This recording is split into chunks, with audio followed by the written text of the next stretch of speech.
اللہ علیہ وسلم نے جو جنتیوں کی اور جہنمیوں کی علامتیں بیان کی، عجیب حدیث ہے۔ حدیث میں آتا ہے رسول اللہ صلی اللہ علیہ وسلم نے ارشاد فرمایا کہ جب جنتی جنت میں چلے جائیں گے اور اہل جہنم جہنم کی آگ میں چلے جائیں گے، اللہ ہم سب کو بچائے، تو جو جنتیوں کے جو ریلیٹیوز ہوں گے، چاہے وہ رشتہ داری کا تعلق ہو، دوستی یاری کا تعلق ہو، ان جنتیوں کو اپنے وہ جو دوست احباب ہے نا، جب وہ دیکھیں گے کہ جنت میں وہ مارکیٹ سے کیا ہے، شارٹ ہے، دنیا میں تو ملا، پہلے تو ان کو اپنی فکر ہوگی کہ ہم کسی طرح جنت میں چلے جائیں۔ شروع میں تو حالت یہ ہوگی یوم یفر المرء من اخیہ وامہ وابیہ وصاحبتہ وبنیہ، وہ دن جس دن انسان اپنے باپ سے دور بھاگے گا، اپنی ماں سے دور بھاگے گا۔ یہاں بڑی خدمت کیا کرتا تھا، بڑے احسانات کرتا تھا، لیکن وہاں کہے گا میرے پاس ایسا نہ ہو مجھ سے کوئی نیکی مانگنے آ جائیے، بخشش کی درخواست کرنے آ جائے کہ بیٹا مجھے بھی بخشوا لے اللہ کے ہاں، تو دعا کر تیرے بڑے اچھے اعمال تھے، نہ بھاگے گا، ابھی یہ گلے نہ پڑ جائے میرے، اللہ کہے گا تو خود ہی تیرے لیے مشکل ہو رہی ہے، تو ایک اور بوجھ ہمارے ہم جو ہے نا، ایک اور بوجھ تو ڈال رہا ہے، اپنے اوپر ایک اور بوجھ لے رہا ہے۔ تو ابتدا میں تو حالت جب تک فیصلہ نہیں ہوگا نا کون جنتی کون جہنمی، قرآن کے الفاظ ہیں اپنے باپ سے دور بھاگو گے، اپنی ماں سے دور بھاگو گے، وصاحبتہ وبنیہ، اپنے ساتھ رہنے والی سے بھی دور بھاگو گے۔ اللہ نے یہ نہیں کہا بیوی سے دور بھاگو گے، بیوی کے لیے زوجہ کا لفظ استعمال ہوتا ہے، یہ اصطلاح استعمال نہیں کی۔ دیکھو ابا کو اللہ نے ابا کہا، اماں کو اللہ نے اماں کہا، تو بیوی کو بیوی کہنا چاہیے نا۔ پوائنٹ کی بات بتا رہا ہوں، کئی دفعہ بتا چکا ہوں، اللہ نے یہاں بیوی کو بیوی نہیں کہا، کہا ساتھ رہنے والی، صاحبہ، صحبت سے ہے نا، ہمیشہ چپک کے رہنے والی۔ اس سے پتہ چلتا ہے کہ جب ایک دفعہ شادی ہو جاتی ہے نا تو وہ بیوی پھلترو کی طرح ہمیشہ کے لیے چپک جاتی ہے، اس سے پتہ چل رہا ہے۔ یہ میں اس لیے کہہ رہا ہوں کہ پھر لوگ کہتے ہیں یار پھر جو ہے نا سفر پہ جاتے ہیں تو بیگم کو ساتھ نہیں لے کے جاتے، 2 سال جاب کے لیے باہر چلے جاتے ہیں، بیگم کو یہاں چھوڑ کے چلے جاتے ہیں، تو صاحبہ تو پھر نہ ہوئی نا، یہ پھلتر کی طرح چپکا ہوا تو وہاں کوئی اور ہے، تمہارا باس چپکا ہوا ہے تمہارے ساتھ، جہاں 2 سال تم جاب کر رہے ہو، دوست چپکے ہوئے ہیں۔ تو اس لیے جہاں بھی جاؤ اللہ نے صاحبہ کے لفظ میں بتا دیا۔ پھلترو پتہ ہے کسے کہتے ہیں؟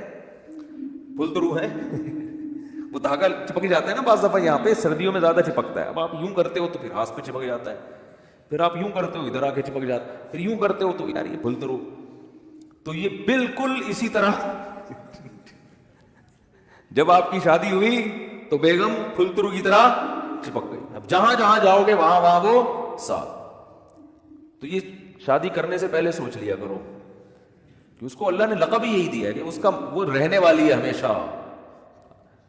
ہاں وسائل اگر نہیں ہے تو ایک الگ بات ہے، ورنہ جہاں جاؤ بیگم ساتھ ہونی چاہیے۔ حج پہ جا رہے ہو بیگم کو لے کے جاؤ، عمرے پہ جا رہے ہو بیگم کو لے کے جاؤ، شریف لوگ اسی طرح کرتے ہیں۔ تو سفر پہ جا رہے ہو گھومنے پھرنے، بیگم کو لے کے جاؤ، خالی دوستوں کے ساتھ پروگرام نہیں بنایا کرو۔ اگر آپ شادی شدہ ہو صرف دوستوں کے ساتھ پروگرام بنا رہے ہو تو اس میں اس بات کا خطرہ موجود ہوتا ہے کہ آپ کے ارادے اچھے، میں بدگمان نہیں ہو رہا، بہت سے لوگ نیک شریف ہیں، آپ سارے شریف شرفا بیٹھے ہوئے ہیں بیان سن رہے ہیں ماشاء اللہ، سارے شریف شرفا، لیکن یہ کہ بھائی اس کو ساتھ لے کے جاؤ۔ اگر اللہ نے وسائل دیے، نہیں دیے تو ایک الگ بات ہے، چلو ہمیشہ نہیں لے کے جاتے، کبھی تو لے کے جاؤ نا۔ تو اور جہاں جاب کر رہے ہو وہاں اس کو ساتھ رکھو، سمجھتے ہو، وہاں ساتھ رکھو اس کو۔ تو اللہ نے فرمایا جس کے ساتھ ہمیشہ رہا کرتے تھے اس سے بھی آج دور بھاگو گے۔ بولو گے بھائی مفتی صاحب کا بیان دنیا کے لیے تھا، بیگم یہاں میرے قریب نہ، ٹھیک ہے نا، یہاں نہ، اللہ کا واسطہ بخش دے یہاں پہ۔ کیوں؟ نفسی نفسی، مجھے اپنی فکر ہے کہ میرا ہوگا کیا۔ وصاحبتہ وبنیہ، اپنے بیٹوں سے دور بھاگے گا، کیونکہ بیٹیاں تو بہرحال رخصت ہو کے چلی جاتی ہیں، بیٹے تو ہمیشہ اپنے ساتھ رہتے، ان سے دور بھاگے گا۔ ایک اور جگہ فرمایا وَأَخِيهِ، بھائی سے دور بھاگے گا، وَفَصِيلَتِهِ الَّتِي تُؤْوِيهِ، اور جس خاندان نے پوری زندگی اس کو ٹھکانہ دیا، اپنے گھر میں رکھا، باپ ماں اور پوری فیملی، اس خاندان سے مکر جائے گا، وہاں سے دور بھاگے گا۔ تو شروع میں تو یہ حالت ہوگی کہ میرا بنے گا کیا، بس یہ فکر، لیکن جب پتہ چل جائے گا بھائی تیرا اعمال نامہ دائیں ہاتھ میں دیا جا رہا ہے، جب اعمال نامہ دیا جائے گا نا فَأَمَّا مَنْ أُوتِيَ كِتَابَهُ بِيَمِينِهِ، جس کے دائیں ہاتھ میں دیا جائے گا، بالکل ایسے کاؤنٹنگ ہوگی، بلکہ تولا جائے گا نیکیوں کو. ہم سمجھتے ہیں، دیکھو ملحد لوگ جو خدا کا انکار کرنے والے، مذہب کا انکار کرنے والے کہتے ہیں ہم پیدا ہو کے مر گئے، ختم، ان ہی الا حیاتنا الدنیا. قرآن نے ان کے الفاظ کو بھی ذکر کیا ہے کہ ہماری دنیا کی زندگی ہے، نموت و نحیا، ہم مرتے ہیں پیدا ہوتے ہیں، وما یہلکنا الا الدہر. اور یہ جو موت اور زندگی ہے خدا کے ارادے سے نہیں ہے، یہ زمانے کے تصرفات ہیں. زمانہ ہے جو مارتا بھی ہے. بس ایک آدمی ٹرک کے نیچے آ کے مر گیا تو اس لیے تھوڑی اللہ نے مارا ہے، تو ٹرک کے نیچے آیا ہے نا، تو جو بھی چیز ٹرک کے نیچے آئے گی وہ تو مرے گی. وہ یہ بات کرتے ہیں. بہت مشکل ہے بھائی دیکھو ایگزامینیشن ہال میں اگر آپ بیٹھے ہوئے ہو تو ٹائم ختم ہوتا ہے، آپ کو کمرے سے باہر نکالا جاتا ہے کیونکہ اب امتحان کا ٹائم کیا ہو گیا، ختم. ایک باقاعدہ ارادے کے تحت ایک کام ہوتا ہے نا، تو اس سے پتہ چلتا ہے یہ ایگزامینیشن ہال ہے، بعد میں رزلٹ اناؤنس ہوگا. لیکن آپ بیٹھے ہوئے ایک دم دھماکہ ہوا اور پوری ایگزامینیشن ہال کی دیواریں اڑ گئی اور آپ دھڑ جا کے باہر آ کے گرے، تو آپ کہو گے نکالا نہیں گیا، خود بہت نکلے ہم کسی ارادے کے تحت نکالا نہیں گیا ہے. یہ تو ویسے ایک اتفاق ہو گیا کہ دھماکہ ہو گیا، چھتی غائب ہو گئی تو ہم نکل گئے، خود ہی میدان ہی بن گیا. یہ تو ملحد یہی بات کرتا ہے کہ یار یہ کوئی ارادے کے تحت تھوڑی ہمیں دنیا میں نہ لایا جاتا ہے ارادے کے ساتھ اور نہ نکالا جاتا ہے. دنیا میں آنا بھی ایک اتفاقی حادثہ ہے، ایک سائنٹیفک حقیقت ہے، اور دنیا سے نکلنا بھی کیا ہے، ایک سائنٹیفک حقیقت ہے. کوئی جا رہا ہوتا ہے ٹرک والا آیا کچل کے چلا گیا تو کوئی حساب کتاب نہیں، وہ ٹرک نے کچل دیا تو مر گئے، ختم، اور مر کے مٹی ہو گئے، ختم. اب اس مٹی میں پودے ہوگا، وہ اس کو کھاد کے طور پہ استعمال کرو بس. تو یہ بات ہمیشہ سے ملحد لوگ کہا کرتے تھے، ان ہی الا حیاتنا الدنیا، یہ صرف ایک دنیا کی زندگی ہے، اس کے بعد کوئی زندگی دوبارہ نہیں ہے. نموت و نحیا، یہاں اتفاق سے پیدا ہو رہے ہیں اور اتفاق سے ختم ہو رہے ہیں. وما یہلکنا الا الدہر، زمانہ ہمیں مارتا ہے. کوئی کرنٹ سے مر گیا تو اللہ نے تھوڑی مارا ہے، وہ کہتے ہیں تو کہ ایسی والوں کی غفلت ہے. اب بجلی کا تار نکلا ہوا ہے، اس نے انگلی لگا دی تو چپک گئے، اور جو ان کو بچانے کے لیے جاتا ہے تو وہ درمیان والا بچ جاتا ہے، بچانے والا کیا وہ سارا کرنٹ ادھر ٹرانسفر کر دیتا ہے کہ پارسل کا خاص انتظام ہے نا. تو یہ زمانہ ہے، کوئی یہ تھوڑی ہو رہا ہے. تو بھائی یہ دیکھنے میں اتفاقی چیزیں ہیں ساری، مگر یہ ارادے کے تحت ہو رہی ہیں. اس پر تو میں بھی بیان نہیں کروں گا کیونکہ پھر میرا وہ سارا بیان ملحدوں کے خلاف ہو جاتا ہے جو ایتھیسٹ ہے نا، تو وہ پھر سارا ٹاپک پورا چینج ہو جائے گا. کہتے ہیں کہ کسی نے، موت کے فرشتے نے اللہ سے پوچھا کہ اللہ تو نے میرے ذمے ایسا کام لگا دیا ہے کہ ساری دنیا مجھے برا بھلا کہے گی. بھائی کچھ فرشتے بارش برسانے والے سب کہتے ہیں ماشاءاللہ بڑا اچھا فرشتہ ہے، کچھ فرشتے جو ہے نا وہ اور اچھے کام کرتے ہیں. میرا کام کیا ہے؟ روح نکالنا. تو اللہ میرا تو نے کام ایسا لگایا ہے، یہ ایسی کتابوں میں لکھا ہے، کوئی مستند ہے یا نہیں مجھے نہیں پتا، لیکن اس کا جو مضمون ہے نا وہ بالکل ٹھیک ہے کہ اللہ میرے ذمہ کام ایسا لگا بندوں کو مارنا. تو جب بھی میرا نام آئے گا پبلک کے سامنے، لوگوں کے اچھے جذبات نہیں ہوں گے. موت کا فرشتہ ہے بھائی، ایک دم سن کے غصہ آتا نا کہ تو ہے کیوں کہتے ہیں جب بھی آئے گا موت کا فرشتہ تو کوئی دوستی لگانا چاہے گا اس سے. دیکھو یہاں ہمیں پتہ چل جائے یہ فرشتہ ہے جو بادلوں کو دھکیلتا ہے، ہواؤں کو چلاتا ہے. ہمیں پتہ چل جائے کہ فرشتہ انسانی شکل میں آئے گا، سب اس کو انوائٹ کریں گے، گلے ملیں گے، بھائی بڑا اچھا کام کرتے ہو یار تم. لیکن پتہ چل جائے یہاں موت کا فرشتہ بیٹھا ہوا ہے، تو موت کے فرشتے نے کہا اللہ تو نے میرے ذمہ ایسا کام لگا دیا. تو کہتے ہیں اللہ میاں نے فرمایا کہ دیکھ تیرے ذمہ کام تو لگا ہے لیکن بلی تیرے اوپر نہیں آئے گی، بلی ٹرک والے پہ آئے گی ٹھیک ہے، بلی آئے گی کہ یہ سی والوں پہ، کہ جب بجلی نہیں تھی ایک دم اچانک چھوڑ دی، ٹھیک ہے نا، اور اپنے ہی بندے ان کے گر رہے ہوتے ہیں زیادہ تر. جو بجلی کا کام کرنے اوپر چڑھا ہوا ہوتا ہے نا زیادہ تر بیچارہ وہی گر رہا ہوتا ہے. تو جو اپنے ملازمین کو نہ بچا سکے میرے بھائی وہ تمہیں کہاں سے بچائیں گے. تو اللہ نے فرمایا کہ اس طریقے سے لوگوں کو موت دوں گا، کوئی نہ کوئی اس کا ظاہری سبب ہوگا، وہ سبب ہوگا، لوگ اس سبب کی طرف نسبت کریں گے. یہ کرونا سے مرا ہے، لوگ یہ تھوڑی دیکھیں کہ کرونا لانے والا کون ہے، اللہ ہے. اللہ کو اختیارات ہیں، وہ آج ایک بیماری ختم ہوئی ہے کل دوسری لے آئے، کل پرسوں تیسری لے. آپ ویکسین بناتے رہو، کس نے منع کیا ہے آپ کو؟ آپ وہ کرو جو آپ کر سکتے ہو، اللہ وہ کرے گا جو وہ کر سکتے. اور کن کن حادثات سے بچو گے؟ زلزلے آ جائیں گے، زلزلے کی کوئی ویکسین ہے؟ زلزلے کی تو کوئی ویکسین نہیں ہے بھائی. جب کوئی دیوار گرے گی تو مرو گے، اور جو اتنے ترقی یافتہ کنٹریز ہیں زلزلوں سے نہیں بچا سکتے اپنے آپ کو. وہ زلزلہ پروف عمارتیں بنا دی جو جھولتی رہتی ہیں, لیکن وہ بھی ایک حد تک, اس سے زیادہ تیز جھٹکایا تو وہ بھی گرے گی. دیکھو نا چند سال پہلے جاپان میں کیسا زلزلہ آیا, چائنا میں زلزلہ آیا چند سال پہلے, پوری کہتے ہیں بستی غائب ہو گئی. تو نہیں روک سکتے حادثات سے, ہاں اپنی طرف سے جو حفاظت کر سکتے ہو بس وہ کرو. تو اللہ فرماتے ہیں کہ قیامت کے دن یہ جو ہے نا ایسا نہیں ہے کہ تم یہ سمجھتے ہو کہ سب خود بخود ہو رہا ہے. ایک ایک چیز کا ما لہذا الکتاب لا یغادر صغیرۃ ولا کبیرۃ الا احصاها. قرآن کہتا ہے جب تم اپنا اعمال نامہ دیکھو گے نا تو یہ نہیں کہو گے کہ یہ اس نے میری زندگی کا, اس نے جو ہے نا صحیح رزلٹ اناؤنس کیا ہے, بالکل صحیح. دیکھو آپ نے اگر امتحان میں اچھا پرچہ نہیں کیا ہوتا تو جو آپ کو توقع ہوتی ہے اسی کے حساب سے جب نمبر مل جائیں تو آپ کو تعجب نہیں ہوتا. آپ کو تو یار مجھے لگ رہا تھا کہ 60-65 کے درمیان ہی میرے نمبر آئیں گے, تو باقی 63 نمبر ہیں تو بالکل صحیح نمبر ہیں, گھپلا نہیں ہوا. تبھی اپنی رپورٹ کو دیکھ کے تعجب نہیں ہوتا. تو قرآن کہہ رہا ہے کہ جب تم اپنی رپورٹ دیکھو گے, وہاں رزلٹ دیکھو گے تو تمہیں تعجب ہوگا. تعجب اس کا نہیں ہوگا کہ اس میں دھاندلی ہوئی ہے, نا نا نا نا, تعجب اس پہ ہوگا کہ ہم تو یہ سمجھ رہے تھے کہ موٹی موٹی چیزیں ہماری نوٹ کی جا رہی ہیں. ایسا اعمال نامہ جس میں ایک ایک چیز لا یغادر صغیرۃ ولا کبیرۃ, میری زندگی کا کوئی ایک گوشہ جو میں نے چھپ کے معمولی سی نیکی کی ہو یا چھپ کے معمولی سا گناہ کیا ہو, اس کتاب میں وہ بھی مس نہیں ہوا ہے. یہ کیسا اللہ نے انتظام کیا ہوا تھا کہ ایک ایک حرف, ایک ایک چیز نوٹ کی جا رہی تھی. مالی ہذا الکتاب, ایسا رزلٹ تو ہم نے آج تک کسی کا نہیں دیکھا. انسان تعجب کرے گا کہ بھائی میں تو سمجھ رہا تھا کہ میں آزاد ہوں, یہاں تو ایسی گرفت ہے, اتنی گرفت ہے کہ ان وہ کیا ہے, فتکن فی صخرۃ او فی السماوات او فی الارض یاتی بہ اللہ.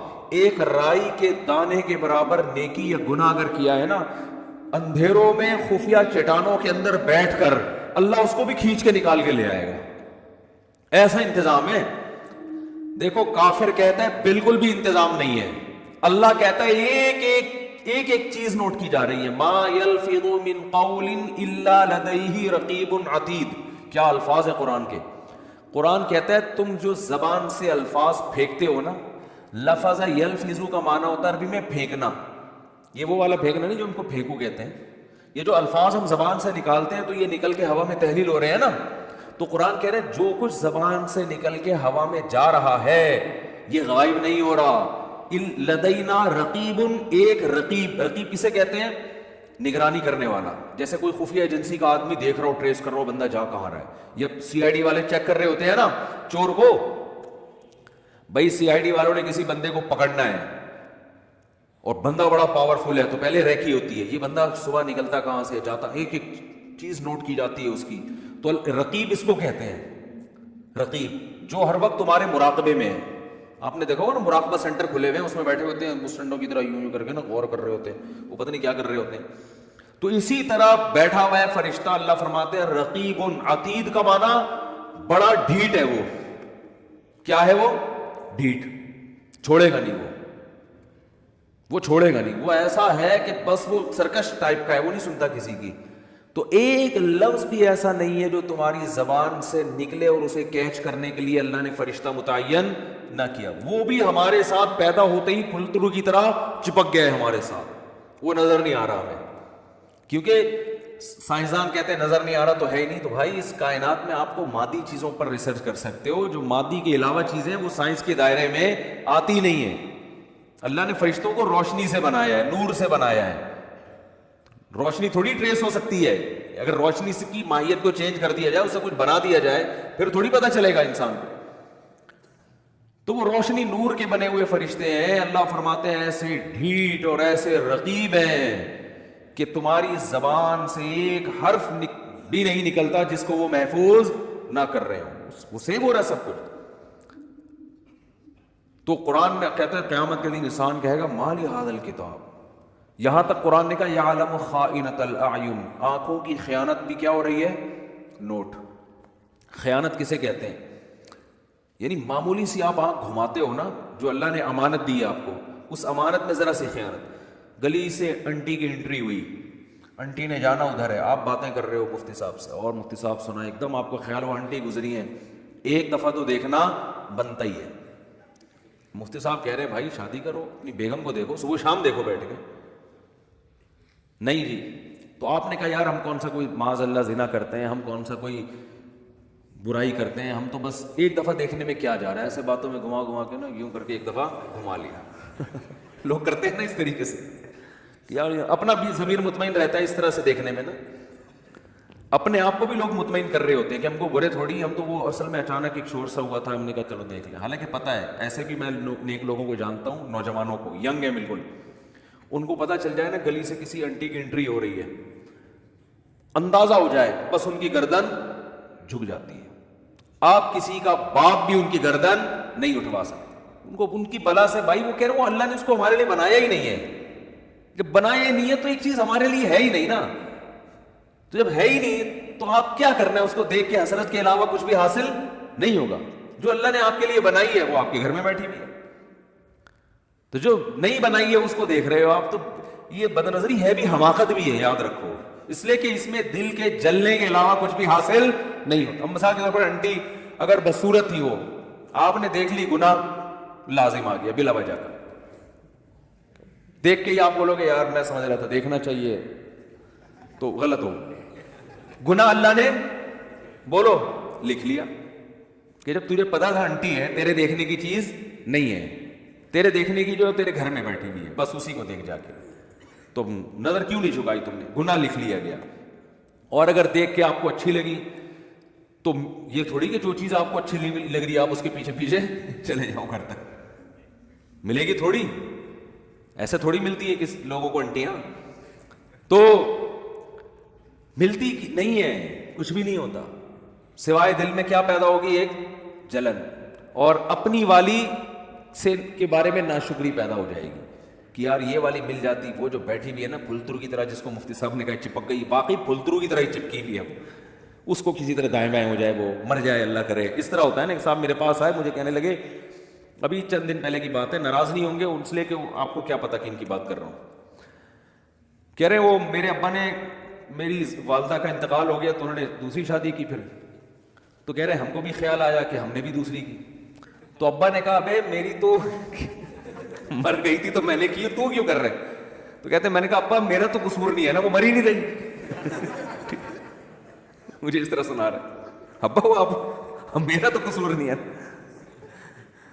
خیر یہ الفاظ ان کے غلط تھے, میں اپریشیٹ نہیں کرتا ان کو, بیگم کو یہ کہنا کہ مر کیوں نہیں رہی یہ نہیں سوچنا چاہیے. لیکن ایک نارملی میں ایک بات کر رہا ہوں کہ جب آپ رنگ برنگی دنیا میں 10 قسم کی چیزیں دیکھو گے تو اپنی والی کے بارے میں احساس کمتری کا شکار ہوگے, اس سے محبت میں کمی آئے گی, محبت میں کمی آئے گی تو آپ کو خود ہی گھر کا سکون آپ کا برباد ہوگا. حکیم اختر صاحب رحمہ اللہ تعالیٰ بڑی پیاری بات فرمایا کرتے تھے کہ جو نظر کی حفاظت کرتا ہے اس کو پتا ہے بھائی لے دے کے میرے پاس تو میری بیوی کے علاوہ کوئی آپشن نہیں ہے, تو اس کی پھر وہ قدر کرتا ہے, اس کے دل میں اس کے لیے محبت کے جذبات پیدا ہوتے ہیں, محبت کرتا ہے پھر وہ اس سے. میں اکثر واقعہ سناتا ہوں نا ایک گاؤں کے سفر کا. ہم ایک کوئٹہ کے چمن کے قریب ایک گاؤں ہے, وہاں سفر کر کے آ رہے تھے. میں پہلے ہم لوگ دورے کرنے جاتے تھے نا, 2 مہینے کے دورے ہوتے تھے, عربی گرامر کے اس طرح کے, ابھی بھی ہوتے ہیں. تو میری عمر میرا خیال 22-23 سال ہوگی اس وقت. تو ہم دورہ کرنے گیا ہوا تھا, ہمارے ایک استاذ بھی تھے, کلاس فیلو تھے, استاذ تو نہیں تھے, تو وہ بھی ہمارے ساتھ 2 مہینے. جب سفر سے ہم واپس آ رہے ہیں نا, ان کے پاس تھی یہ ریوو یا ویگو تو نہیں ہوا کرتی تھی, ویگو ٹائپ کی بڑی گاڑی تھی. ہم بیٹھے, وہ اسپیڈ سے بھاگے چلا یار. لڑکوں نے کہا کیا ہو گیا بھائی, ان کو ذرا تمیز سے چلا لو یار, اتنی اسپیڈ سے وہ بندہ گھر جا رہا ہے نا کہ ہم نے کہا یہ ہمیں کہیں اور نہ پہنچا دے. پتا چلا انکوائری کہ بھائی یہ شادی شدہ آدمی ہے, ان کو بیگم بہت زیادہ یاد آ رہی ہے. تو اب ان کی اسپیڈ کیا ہو گئی ہے ڈبل. یار میں کیوں, نظر کی حفاظت. جب انسان نظر کی حفاظت کرتا ہے اور حرام نہیں دیکھتا تو اس کو اپنی بیگم پھر بہت زیادہ یاد آتی ہے, سمجھ رہے ہو. اور آج 2-2 سال، سب کی بات نہیں کر رہا بھائی، آپ کسی سے بدگمان نہ ہو، 2-2 سال کے بعد بھی گھر مرجھائے آ رہے ہوتے ہیں، جا رہے ہیں، اب کیا کریں، جانا تو ہے۔ نادرہ میں تو وہی ڈالی ہوئی ہے نا، وہی والی بیوی ڈالی ہوئی ہے نادرہ، رجسٹریشن تو اسی کی ہوئی ہے، قانوناً تو وہی ہے، جا رہے ہیں، اسپیڈ سلو ہوتی چلے، گھر کے باہر آئے گا، بیل تھوڑی دیر سوچنے کے بعد بجائے گا، بجاؤ نا، کیونکہ اندر سے وہی نکلے گی۔ آپ نے دفتروں میں اتنی دیکھ لی ہیں حسینائیں لیلائیں، اتنی عورتوں سے گپ شپ، فون پہ بات، اور کیا کچھ رنگینیاں دنیا میں دیکھ لی آپ نے، اب تو باہر جانے کی بھی ضرورت نہیں ہے نا، یہی دفتروں میں رنگینیاں گورنمنٹ نے انتظام کیا ہوا ہے، بالکل کو ایجوکیشن سسٹم ہے، اور ٹیچر اتنی فیمیل لڑکیوں کو پڑھا رہے ہیں، جب وہ جوان کنواری لڑکیوں کو ٹیچر دیکھے گا، میل ٹیچر یونیورسٹیوں میں، تو اس کو اپنی 40 سالہ اچھی لگے گی؟ بتاؤ نا۔ وہ تو صبح شام 20 لڑکیاں بیٹھی ہوئی ہیں، 20 میں کوئی تو ایسی ہوگی نا جو بہت زیادہ اس کے من کو بھا جائے، صحیح ہے نا، بہت زیادہ بھا جائے، کوئی تو ہوگی نا، وہی ایک اس کے دل میں فاسد برے خیالات لانے کے لیے اور بیوی کی محبت نکالنے کے لیے وہ ایک بھی کافی۔ میں شریف آدمیوں کی بات کر رہا ہوں جو صرف یعنی کوئی دوستیاں نہیں لگاتے، اور اگر ان میں دوستیاں لگانے والے بھی ہو گئے، جو کہ زیادہ تر لوگ پھر تعلقات بھی رکھتے ہیں، دوستیاں لگانے والے بھی ہو گئے، پھر تو گھر کا بیڑا غرق ہو رہا ہے۔ یونیورسٹیوں میں گرل فرینڈ بوائے فرینڈ کا سسٹم آپ دیکھو، دوستیاں بھی لگا رہے ہیں، باتیں بھی کر رہے ہیں، وہ بھی ہنس کے باتیں، یہاں سے بھی ہنس کے باتیں۔ بیگم تھوڑی 24 گھنٹے اس طرح سے ہنس کے بات کرے گی بھائی، وہ اب تو ایک ریئل لائف میں آپ داخل ہو چکے ہیں نا، ریئل لائف تو ایسی تھوڑی ہوتی ہے ہر وقت ہی یوں بیٹھ کے مسکرا کے، تھک گئے یار بیگم ادھر جا کے سو مجھے یہاں انہیں تو، ٹھیک ہے نا، ہر وقت تھوڑی ہوتی ہے، تو ریئل لائف میں نہیں ہوتا۔ لیکن وہ گرل فرینڈ ہے، اس کو آپ بیلنس ڈال کے دے رہے ہو، وہ آپ کی شاگرد ہے، آپ پروفیسر ہو، وہ آپ کی پرسنالٹی سے متاثر ہے، آپ اس کے حسن و جمال سے متاثر، تو ان چیزوں نے ہمارے گھروں کا سکون برباد۔ اور ان چیزوں پہ جب میں بات کرتا ہوں سب سے زیادہ مخالفت خواتین کرتی ہیں، حالانکہ آپ کے حقوق کی بات کر رہے ہیں۔ خواتین کہتی ہیں یہ مولوی لوگ چاہتے ہیں عورتوں کو پردوں میں جھونپڑیوں میں بند کر دیا جائے، ان پہ اتنے بڑے بڑے لفافے ڈال دیے جائیں، ان کے اوپر رضائیاں کمبل ڈال کے ان کو چھپا دیا جائے، تو ہم تو آزاد ہیں۔ تو ٹھیک ہے آپ آزاد ہو جاؤ، لیکن جب آپ کی شادی ہوگی نا تو پھر میاں بھی آزاد ہوگا، پھر میاں بھی کیا ہوگا؟ آزاد۔ پھر وہ آنکھ مٹکے کرے تو ٹینشن نہ لیا کرو، پھر بولو کہ بھائی ٹھیک ہے آنکھ مٹکا کرنا اس کا بھی رائٹ ہے، کیونکہ اتنی لڑکیاں جب وہ نیم برہنہ ہو کے آتی ہیں تو اس لیے تو آ کے آتی ہیں، مرد دیکھیں ان کو، جب وہ آ رہی ہیں تو وہ تو دیکھ اس لیے تو آ رہی ہے۔ اسلام نے کہا تھا بھائی اپنے آپ کو ڈھانپو، کور کرو اپنے آپ کو، کیونکہ اسلام چاہتا ہے کہ عورت کو اللہ نے مرد کے لیے بنایا، تو جس عورت کو بنایا ہے نا مرد اسی تک رہے محدود، دائیں بائیں جانے کی کوشش بولو نا نہیں کرے۔ تو میں نے وہ جو ہمارے دوست پٹھان تھے ایسی اسپیڈ سے وہ گاڑی چلا رہے تھے، تو اس وقت ہمیں اندازہ ہوا، ہم نے کہا دیکھو یار ہم تو کنوارے تھے، چھڑے چھاٹ تھے اس وقت، تو ہمیں اندازہ ہوا دیکھو شادی شدہ، ہم تو اس وقت ہمیں کیا دنیا کا پتا تھا، ہم نے کہا دیکھو یار شادی شدہ آدمی اپنی بیوی سے کتنی محبت کرتا ہے، ان کی اسپیڈ دیکھو آپ۔ اچھا ہم تو گھر جا رہے تھے اپنے، ہم بھی جا رہے تھے، تمہاری تو چونکہ شادی نہیں ہوئی تھی، ہماری اسپیڈ نارمل تھی، ہم نارمل اسپیڈ سے جا رہے تھے، اور اگر نہیں بھی جاتے تو بھی کوئی ٹینشن نہیں تھی، ہم کہتے چلو 2 مہینے کا ایک اور دورہ کرا لو یار، 2 مہینے ہو گئے، ایک اور 2 مہینے کا رک جاتے ہم۔ اب ہم سے بھی نہیں رکا جاتا، ہم سے بھی نہیں رکا جاتا۔ جب انسان کی شادی ہو جاتی ہے پھر اس کو گھر اچھا لگتا ہے، دل چاہتا ہے میں گھر میں زیادہ ٹائم گزاروں، سفر اس پہ مشکل ہو جاتی ہے اس کے لیے۔ لیکن اگر آپ عیاشی کرو گے میرے بھائی، آپ آنکھ مٹکوں میں زیادہ دل لگاؤ گے تو پھر گھر آپ کو ٹینشن لگنے لگے گا۔ محبت ہوگی مگر اتنی نہیں جتنی ہونی چاہیے۔ تو اس میں خواتین ہی کا فائدہ ہے کہ مرد کو نظر جھکانے کا اور عورت کو اپنے آپ کو چھپانے کا حکم دیا۔ عورت کو حکم ہے اپنے آپ کو چھپائے، مرد کو حکم ہے اپنی نظروں کو جھکائے۔ تو اس میں عورت کا فائدہ ہے، اور اگر اس کے برعکس چلیں گے تو مردوں کا فائدہ ہے، دنیاوی عیاشی بڑھے گی، مرد کو رنگیاں رلیاں دیکھنے کو نظر آئیں گی، اس کی موج مستیاں ہیں، وہ نہ بیوی سے دل لگائے گا، اور بار بھی 10 لڑکیوں سے تعلقات بدل بدل کے دوستیاں لگائے گا۔ وہ ابھی کسی نے ایک کلپ بھیجا، چھوڑو پھر وہ ادھر ہی بات چلی جائے گی۔ تو اللہ نے کیا فرمایا، یعلم خائنۃ الاعین، آنکھوں کی خیانت کو بھی وہ جانتا ہے، نوٹ کر رہا ہے۔ تو آپ نے ذرا سا نظر ہٹائے نا انٹی کو دیکھنے کے لیے، تو بس اللہ نے کیا کر لیا، فرشتوں کا اس کو نوٹ کر لو، یہ لکھو، یہ اس کا حساب بولو دینا پڑے گا کہ یہ آنکھیں اللہ نے دی تھی، ان کو غلط استعمال کیوں کیا۔ ہاں اگر توبہ کر لیا آپ نے، اس لیے کہہ رہا ہوں کتنے لوگ پتہ نہیں کتنی انٹیاں دیکھ کے آئے ہوئے ہوں گے، اللہ معاف فرمائے صحیح ہے نا؟ اب آپ کو یار وہ تو لکھ لیا تو توبہ کا دروازہ بھی کھلا ہوا ہے. جیسے برائی لکھی جاتی ہے نیکی بھی لکھی جاتی ہے. آپ نے بیٹھے بیٹھے ارادہ کر لیا، یہی بیٹھے بیٹھے اللہ اب ہو گیا آئندہ نہیں کروں گا، جتنا پچھلا ہوا معاف کر دے، یہی بیٹھے ہوئے آپ کے دل کے ان خیالات کو نوٹ کیا جا رہا ہے. تو میں وہ حدیث کمپلیٹ کر کے بس بیان ختم کرتا ہوں. تو رسول اللہ صلی اللہ علیہ وسلم نے ارشاد فرمایا کہ جب قیامت کے دن جنتی جنت میں اور اہل جہنم جہنم میں چلے جائیں گے، اس سے پہلے تو نفسا نفسی کا عالم ہوگا نا، بس میں کسی طرح چلا جاؤں. جب چلے گئے نا جنت میں تو اب سکون مل گیا، دائیں ہاتھ میں اعمال نامہ سرٹیفکیٹ آ گیا تو فوراً اپنے رشتے داروں کی طرف بھاگے گا جن کو تھوڑی دیر پہلے کہہ رہا تھا میرے قریب مت آؤ. تو اللہ فرماتے ہیں جیسے ہی اعمال نامہ دائیں ہاتھ میں آئے گا، ہاں اقرؤوا کتابیا، ارے ابا کہاں ہیں، اماں کہاں ہیں، بیوی کہاں ہے، بچے کہاں ہیں، میرا اعمال نامہ پڑھو، میرا اعمال نامہ دیکھو. دکھائے گا سب کو لا لا کے، انی ظننت انی ملاق حسابیا، مجھے یقین تھا کہ ایک دن میرا اعمال نامہ مجھے ملنے والا ہے، اسی یقین کی بیس پر تو میں عمل کرتا تھا، آج دیکھو اللہ نے میرا اعمال مجھے دکھا دیا. فہو فی عیشۃ راضیہ، اللہ فرماتے ہیں ایسی زندگی میں ہوگا کہ زندگی اس سے خوش ہوگی. یہ بھی قرآن کی عجیب بلاغت ہے. بھائی ہونا تو یہ چاہیے ایسی زندگی ہم اس کو دیں گے کہ یہ اپنی زندگی سے خوش ہوگا، لیکن قرآن کہہ رہے یہ نہیں، ایسی زندگی ہم اس کو دیں گے کہ زندگی اس سے خوش ہوگی. یہ بلاغت ہے، مبالغہ ہے. جیسے کہتے ہیں نا فلاں کی تو زندگی اس پہ مہربان ہو گئی ہے، لوگ کہتے ہیں نا یار فلاں کی تو تقدیر اس پہ عاشق ہو گئی ہے، جو سوچتا ہے زندگی اس کو وہ دے دیتی ہے. تو اللہ فرماتے ہیں ایسی زندگی کہ یہ تو چھوڑ دے کہ وہ زندگی سے خوش ہوگا نہیں ہوگا، زندگی اس پہ مہربان ہوگی، ایسی پیاری زندگی ملے گی. تو جب یہ ہو جائے گا وہ جنت میں چلے جائیں گے. تو جنت میں شروع میں تو اپنا ہی حساب کتاب ہو رہے ہیں اور یہ انار کے باغات اور یہ سیب کے باغات اور یہ نہریں اور یہ انہی میں. تھوڑے دن کے بعد اس کو خیال آئے گا یار وہ ہمارے ساتھ انڈا موڑے میں چائے پیا کرتا تھا ایک بندہ، وسیم نام تھا اس کا، آج کل مارکیٹ میں شارٹ ہے، وہ کہاں گیا. پھر آہستہ آہستہ نا اپنے ریلیٹو یاد آئیں گے. فل ان دا بلینکس تو کر دیا کرو.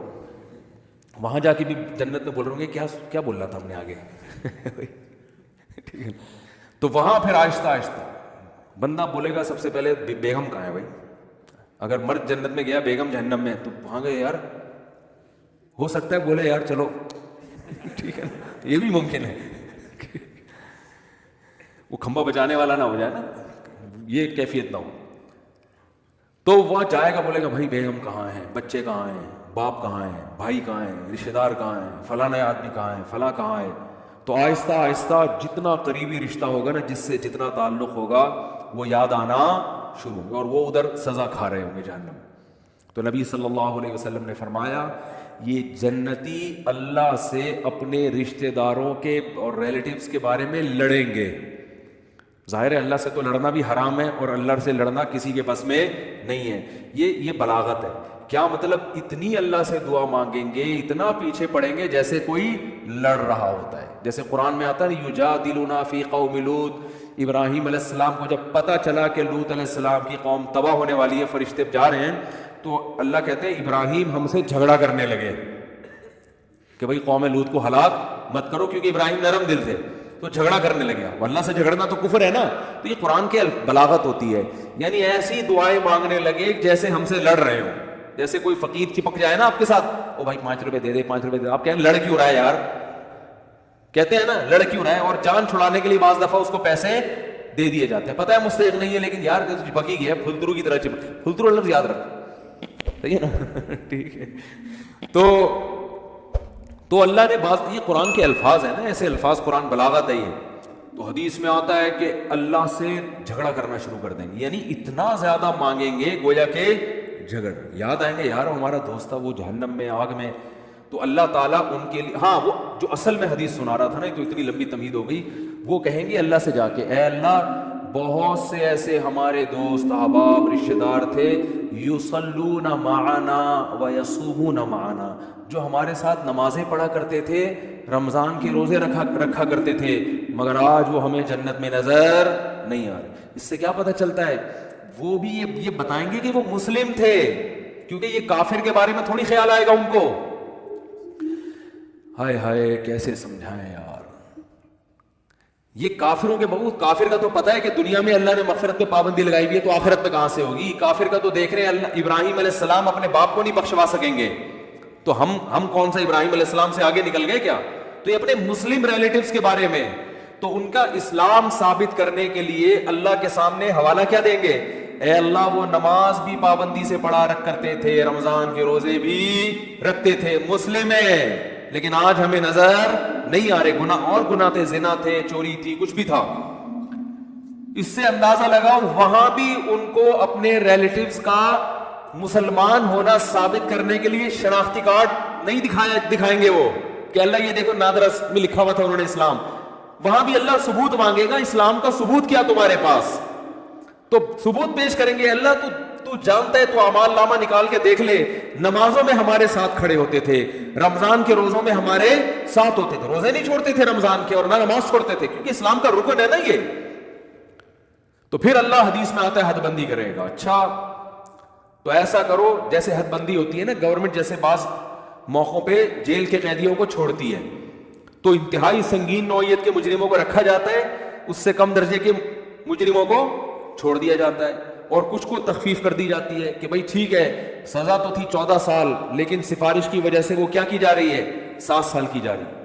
تو اللہ حد بندی کریں گے، کیونکہ کچھ ایسے نمازی ہوں گے چھوٹے موٹے گناہ تھے، کچھ چھوٹے تو گناہ کی وجہ پہ جہنم میں نہیں جاتا، یعنی کبیرہ جو دوسروں کی نسبت چھوٹے تھے، ایک آدھ دفعہ کبیرہ گناہ ہوا، توبہ نہیں کی، مر گئے، تو اللہ کہیں گے چلو ان کی سزا تو بنتی تھی، مگر میں تمہاری سفارش کی وجہ سے ان کو جہنم کی آگ سے نکال رہا ہوں.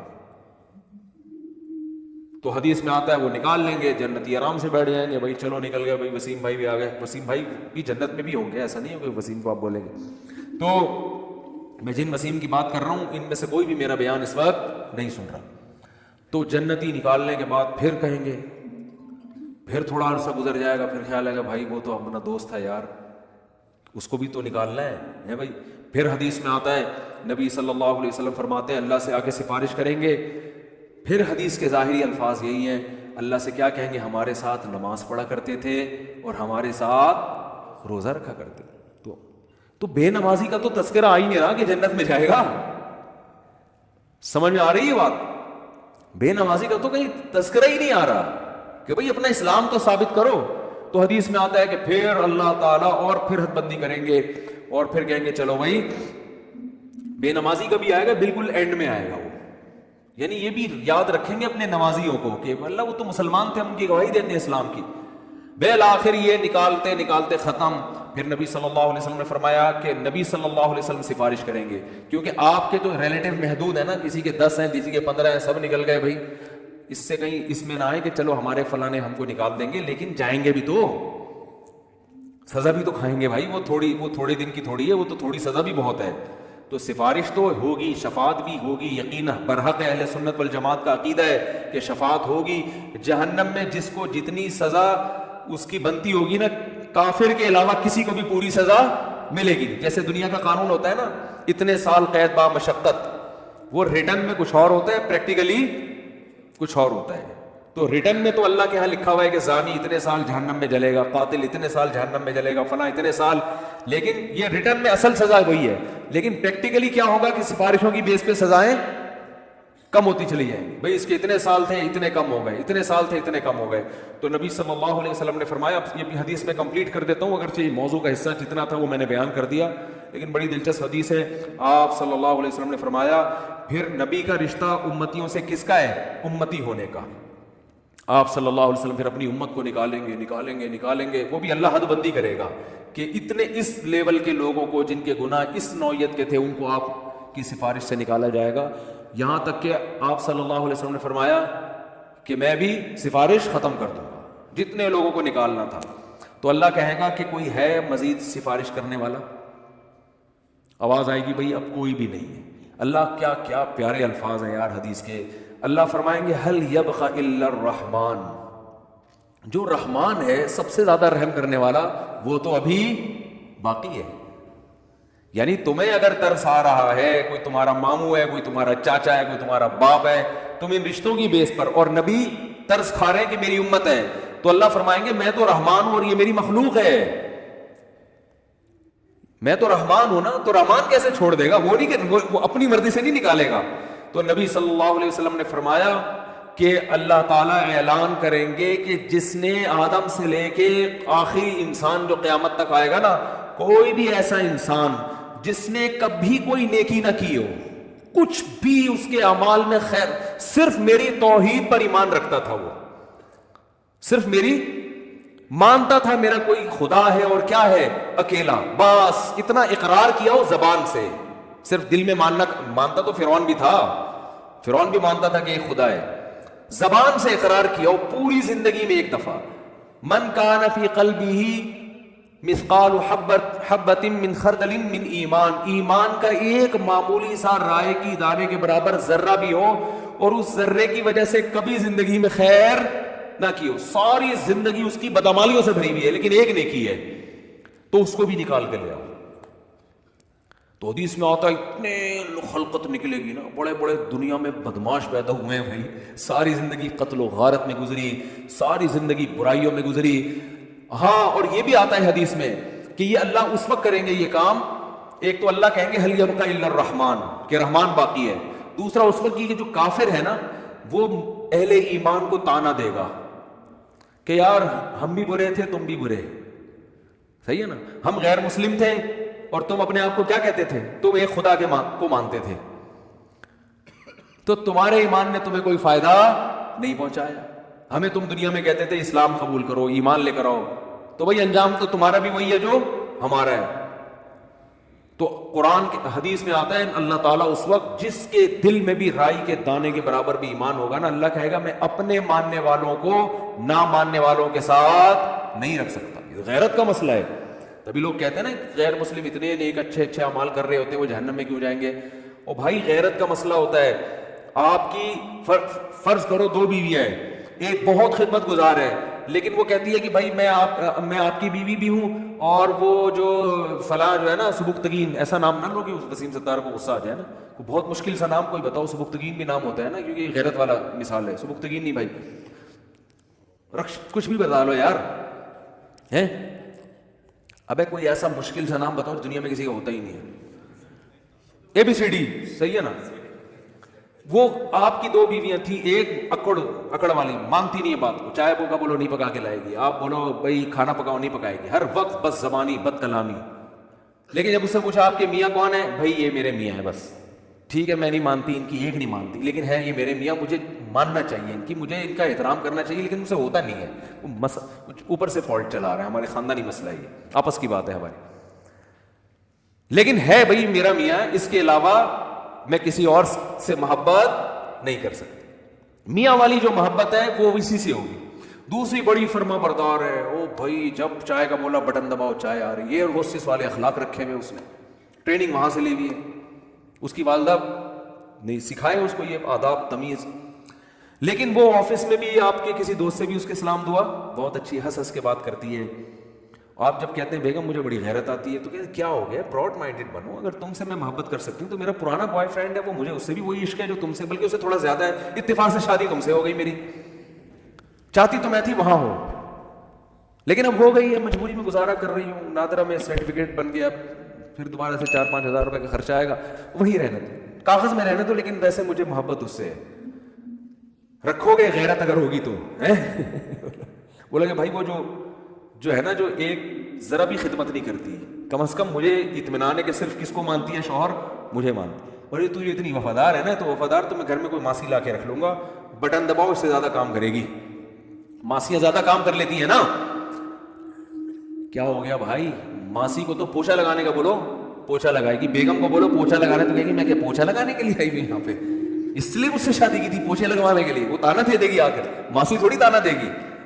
تو بیوی کی ڈیفینیشن میں سب سے پہلے یہ کہ وہ آپ کے علاوہ کسی اور کو شوہر نہ مانتی ہو, باقی محبت کرے کسی سے, ابا سے باپ والی, بھائیوں سے بھائی والی, لیکن جو شوہر سے جس طرح کی محبت کی جاتی ہے, عشق کیا جاتا ہے, وہ صرف میاں ہی ہے.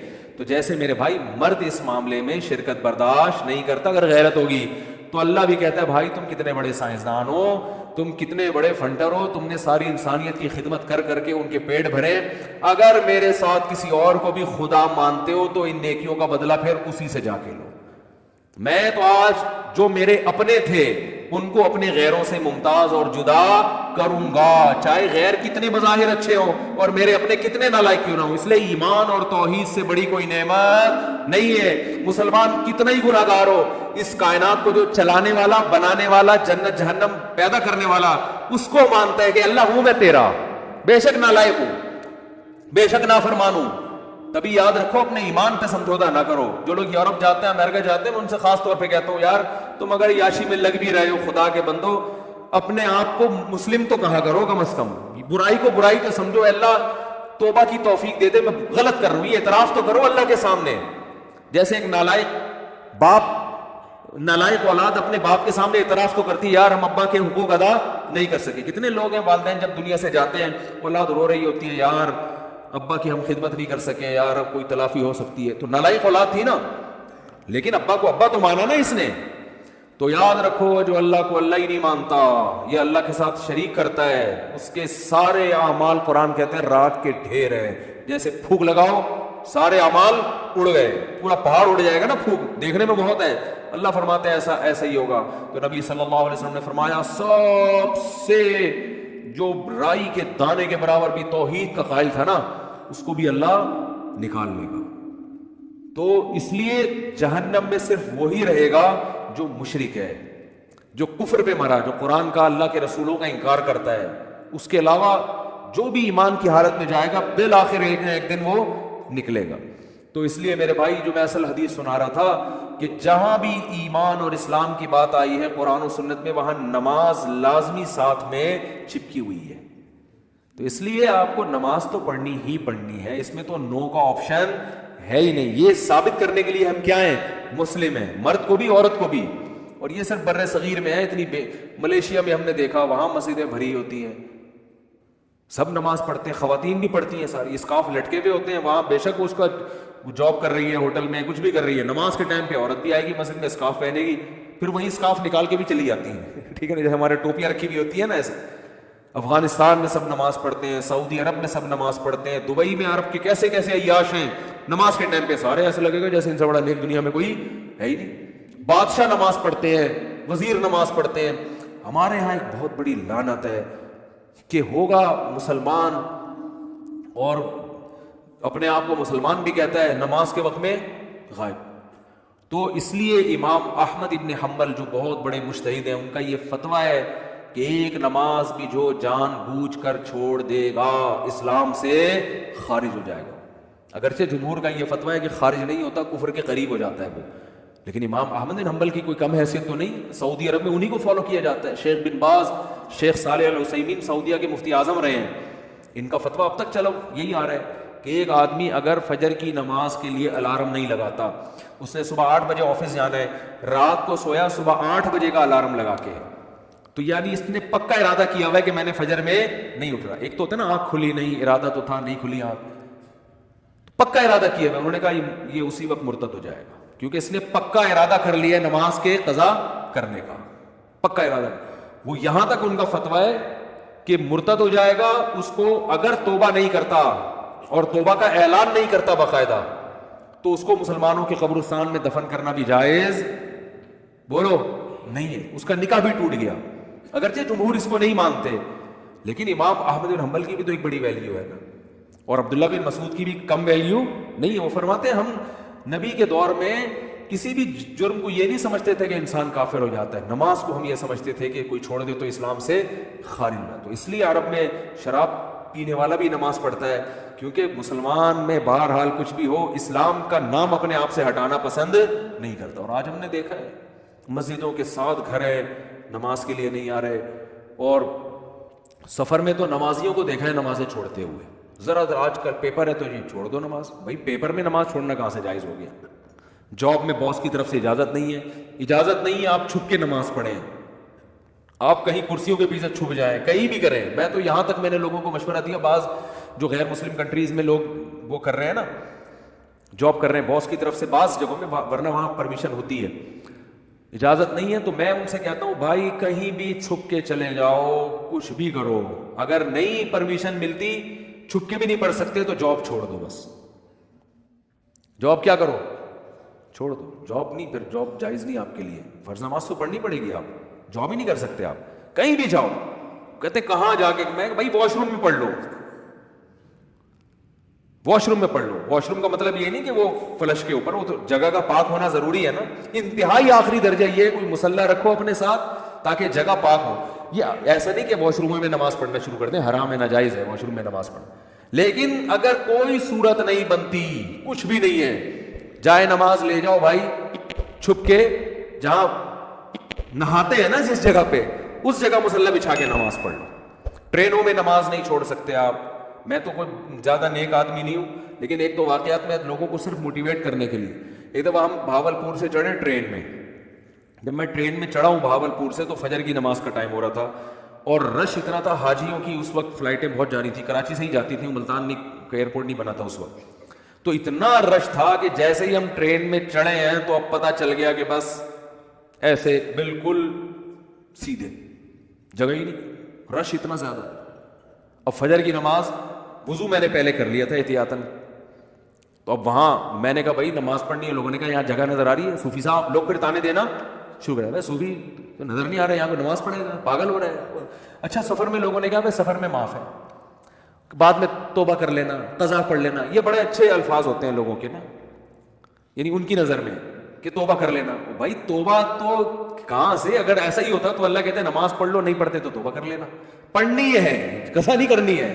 ان الصلاۃ کانت علی المؤمنین کتابا موقوتا.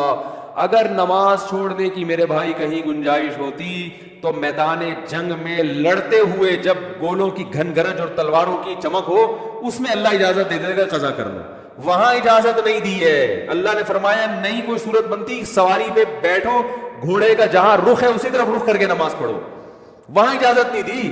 اور آگے اللہ نے اس کی وجہ بیان کی ہے کہ میں اس لیے کہہ رہا ہوں یہاں پڑھنی ہے کہ نماز صرف پڑھنے کا حکم نہیں ہے. ان الصلاۃ کانت علی المؤمنین کتابا موقوتا. نماز مومنین پر مقررہ اوقات میں فرض ہے. یہ اس لیے جواب دیا کہ آپ کہہ سکتے تھے اللہ جب جنگ ختم ہو جائے گی پھر پڑھ لیں گے نا آرام سے خشوع و خضوع کے ساتھ. ابھی جنگ ہو رہی ہے, اللہ بھی کیا, جب جنگ ختم ہو جائے قضا پڑھ لیں گے, بعد میں ٹائم گزر جائے گا, پھر بہت ڈبل سجدہ کریں گے, ہم بہت لمبے لمبے قیام کریں گے. اللہ فرماتے ہیں نماز مقررہ اوقات میں فرض ہے, وہ ٹائم گزر جائے گا اگر جنگ ختم ہونے کا انتظار کرو گے. بہت مشکل ہے بھائی, نہیں آ رہی سمجھ میں تو جیسے زندگی کو فرشتے بہت اچھی طرح سے اردو میں بھی سمجھا دیں گے. قبر میں وہ کہتے ہیں میں نہیں بتاؤں گا, تو لوگوں نے کہا تو آپ کو سب بتانا پڑے گا. اور حقیقت ہے میں ان کا کسی کا مذاق نہیں اڑا رہا, سب کے ساتھ ہوگا. جو بھی کہتا ہے میں نہیں بتاؤں گا, تو جب دنیا سے جائے گا تو سب کچھ بتانا پڑے گا, اس کو سب بتانا پڑے گا بھائی.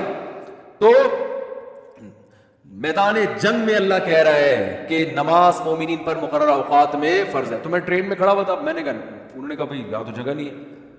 اچھا میری عمر بھی زیادہ نہیں تھی, تو وہ ایسے ہی تھوڑی عمر ہو تو لوگوں میں روب بھی ہوتا ہے نا. انہوں نے کہا کوئی جگہ نہیں ہے. میں نے کہا تو پڑے گا بھائی, کیونکہ ہم تو کیسے چھوڑ دیں بھائی. اور سنتیں اب چلو مجبوری ہے چھوڑ دیتا ہوں, 2 فرض تو پڑھنے ہیں. لوگوں نے کہا جگہ نہیں ہے. میں نے کہا جگہ بن جائے گی, کیونکہ فرض جو نماز میں فرائض ادا کرنا بہت آسان ہے. تو میں نے کیا کیا, وہ جگہ چونکہ لوگوں کے چپل تھے تو اس میں خطرہ تھا کہ ناپاک ہوگی, تو ایک چادر تھی میرے پاس, وہ میں نے ایسے نیچے ڈال دی, بچھانے کی بھی جگہ نہیں تھی. نیت باندھ لی, اندازہ پہلے لگا لیا تھا قبلہ کس طرف ہے. نہیں تو آپ آج کل تو موبائل پر ایسی ایپس آ رہی ہیں, اس سے فوراً پتہ چل جاتا ہے قبلہ کس طرف ہے. اندازہ تھا مجھے, رخ کیا ہم نے. اب یوں کرنے میں تو کوئی نہیں رکاوٹ ڈالتا نا, یوں کرو, نیت باندھ لو بھائی. اگر ہاتھ اٹھانے کی بھی جگہ نہیں ہے تو ہاتھ نہ اٹھاؤ, یہ رفع الیدین تو کوئی واجب نہیں ہے. اللہ اکبر کہہ لو اور نیت باندھ لو. ہاتھ باندھنے کی جگہ نہیں, ہاتھ چھوڑ کے کھڑے ہو جاؤ بھائی. سورہ فاتحہ پڑھی, سورت ملائی. رکوع میں جب آپ گھسیں رکوع کریں گے, تو میں سوچتا تھا W11 کتنی بھی بھری ہوئی ہو, کنڈکٹر جب ایک دروازے سے چڑھ کے دوسرے دروازے پہ کرایہ لے کے نکل سکتا ہے, تو ہم اتنے رش میں صرف ایک رکوع کی جگہ ہمیں کیوں نہیں بن سکتی. تو رکوع ہم نے کیا, جھکنا ہے نا رکوع میں, جھک جاؤ گے, لوگ خود بخود سائڈ پہ ہو جاتے ہیں بھائی. اس کے بعد آپ جب سجدہ کرو تو سجدہ نام ہے, ویسے تو پراپر سجدہ کرنا چاہیے. جگہ نہیں ہے تو بھائی ماتھا کسی طرح زمین پہ ٹکانا ہے, آپ ماتھا زمین پہ ٹکا دیا جا کے. تو 2 رکعت تمیز سے الحمدللہ پڑھ لی, کھڑا ہو گیا میں. پھر لوگوں نے کہا یار یہ, میں نے کہا ہو گئی بس, 2 فرض پڑھنے تھے, ہو گئے, ایسے کی تیسی کی, جو مرضی کرنا ہے, جو اکھاڑنا ہے اکھاڑ لو. کیونکہ تمہیں تو خود چاہیے جگہ دو نا, اور بعض دفعہ لوگوں کو شرم آ رہی ہوتی ہے، ہم سب کے سامنے نماز پڑھیں گے، لوگوں نے کہ تو بہت بڑا صوفی ہے. تو یاد رکھو شرم ان کم بختوں کو آنی چاہیے جو نہیں پڑھ رہے، ان کم بختوں کو آنی چاہیے. بھائی تم بھی تو ایمان کے دعوے دار ہو، اگر تم یہ کہتے ہو کہ ہم اسلام کو نہیں مانتے تو پھر پورا اسلام سے رشتہ ختم کرو. پھر آپ وصیت میں لکھو کہ مجھے عیسائیوں کے قبرستان میں دفن کرنا ہے، مجھے ہندوؤں کے میری چتا کو آگ لگائی جائے. ٹھیک ہے نا، یہ لکھ کے جاؤ. جو نماز نہیں پڑھتا لکھے کہ بھائی میں چونکہ نماز نہیں پڑھتا اور میں مانتا ہوں یہ ٹائم ویسٹنگ ہے اور یہ کیا مولویوں نے نماز رکھا ہوا ہے، تو لکھو کہ میری چتا کو ایک ہندو ابھی مسلمان ہوا ہے